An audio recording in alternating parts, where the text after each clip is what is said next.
আর্জেন্টিনার একজন Emiliano Martinez আছেন। মার্টিনেজ গোলবারের নিচে থাকা মানে স্বস্তির সঙ্গে খেলা দেখার নিশ্চয়তা। তার ফুটবল ক্যারিয়ারের প্রথম 10টা বছর কেটেছে অবহেলায়, অথচ সেই এমিলিয়ানো মার্টিনেজ এখন ইতিহাস গড়ার অপেক্ষায়। আর্জেন্টিনার হয়ে পরপর 2টা বিশ্বকাপ জিততে পারলে অবসর নেওয়ার কথা বলেছিলেন মার্টিনেজ। গোলপোস্টের এই অতন্দ্র প্রহরী আগে যা যা বলেছেন তা করেও দেখিয়েছেন। মেসির ক্যারিয়ারকে মার্টিনেজই পূর্ণতা দিয়েছেন। দীর্ঘদিন শিরোপা খরায় ভুগতে থাকা আর্জেন্টিনাকে তিনি সব রকম শিরোপার স্বাদ দিয়েছেন। 2টা কোপা আমেরিকা, বিশ্বকাপ কিংবা ফিনালিসিমা, একজন মার্টিনেজ ছাড়া আর্জেন্টিনা এত সফলতা পেত না। মার্টিনেজের শরীরটা যেন বিশালাকার এক চৌম্বক। এই চৌম্বকে এসে আটকে যায় জোরালো সব শট, দারুণ সব হেড। নির্ধারিত 90 মিনিটের খেলায় তিনি যতটা ভালো, টাইব্রেকারে তার থেকেও কয়েক গুণ বেশি ভালো। 2022 বিশ্বকাপের ফাইনাল ম্যাচটাই এর জলজ্যান্ত উদাহরণ। এমি মার্টিনেজের ক্যারিয়ারটা আর 10 জন ফুটবলারের চেয়ে আলাদা। এখানে আছে ধৈর্য, ত্যাগ এবং অবিশ্বাস্য নাটকীয় উত্থানের গল্প। আর্থিক অনটনের কারণে তাকে খুব ছোটবেলাতেই পরিবার ছেড়ে চলে আসতে হয়েছিল অচেনা ইংল্যান্ডে, যেখানে বছরের পর বছর কেটেছে চরম অবহেলা আর উপেক্ষায়। আর্সেনালে বেঞ্চে বসে কাটিয়ে দিয়েছেন বছরের পর বছর। 2021 সালে কোপা আমেরিকার ঠিক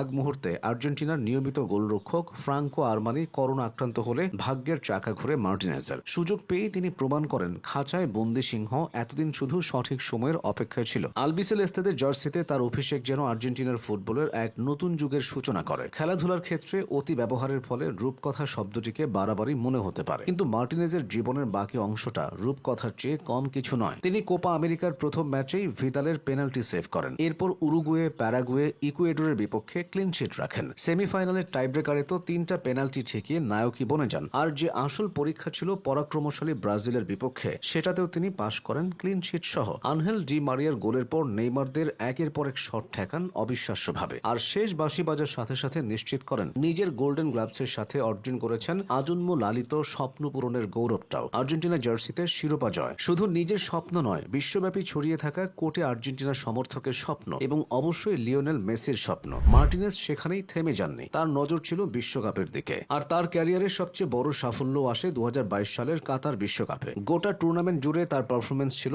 এক কথায় অবিশ্বাস্য। ফাইনাল ম্যাচের অতিরিক্ত সময়ের শেষ মিনিটে ফ্রান্সের কোলো মোয়ানির সেই নিশ্চিত গোলটি যেভাবে তিনি বাম পা বাড়িয়ে রুখে দিয়েছিলেন, তা ফুটবল ইতিহাসের সর্বকালের সেরা সেভগুলোর একটি। মার্টিনেজকে বলা হয় টাইব্রেকারের রাজা, সেখানেও তিনি বিন্দুমাত্র ভুল করেননি। এভাবেই আর্জেন্টিনাকে 36 বছর পর বিশ্বকাপের ট্রফি এনে দেন তিনি। এই অসামান্য অবদানের স্বীকৃতি স্বরূপ জিতে নেন বিশ্বকাপের সেরা গোলরক্ষকের পুরস্কার গোল্ডেন গ্লাভস। পরবর্তীতে কোপা আমেরিকা 2024 জয়েও মার্টিনেজ দারুণ ভূমিকা রাখেন। তিনি ব্যালন ডিওর মঞ্চে টানা 2বার বিশ্বসেরা গোলরক্ষকের ইয়ং লে ভিয়াসিন ট্রফি নিজের করে নেন। মার্টিনেজের ক্যারিয়ারের সবচেয়ে সুন্দর এবং আবেগঘন অধ্যায়টি হচ্ছে লিওনেল মেসির প্রতি তার অগাধ ভালোবাসা এবং নিবেদন। মেসিকে সবাই ভালোবাসেন, তবে মার্টিনেজ একটু বেশি ভালোবাসেন। আর্জেন্টিনার জার্সিতে মাঠে নামার পর থেকেই এমি প্রকাশ্যে বলেছিলেন তিনি নিজের জীবন দিয়েও বেশি মেসির জন্য বিশ্বকাপ জিততে চান। মেসির প্রতি এই জানপ্রাণ দেওয়া নিবেদন এমিকে আর্জেন্টিনার সমর্থকদের কাছে শুধু একজন গোলরক্ষক হিসেবে নয়, বরং একজন মহানায়ক হিসেবে প্রতিষ্ঠিত করেছে। এখন এমি মার্টিনেজ মানে আর্জেন্টিনার পোস্টের নিচে এক দুর্ভেদ্য প্রাচীর,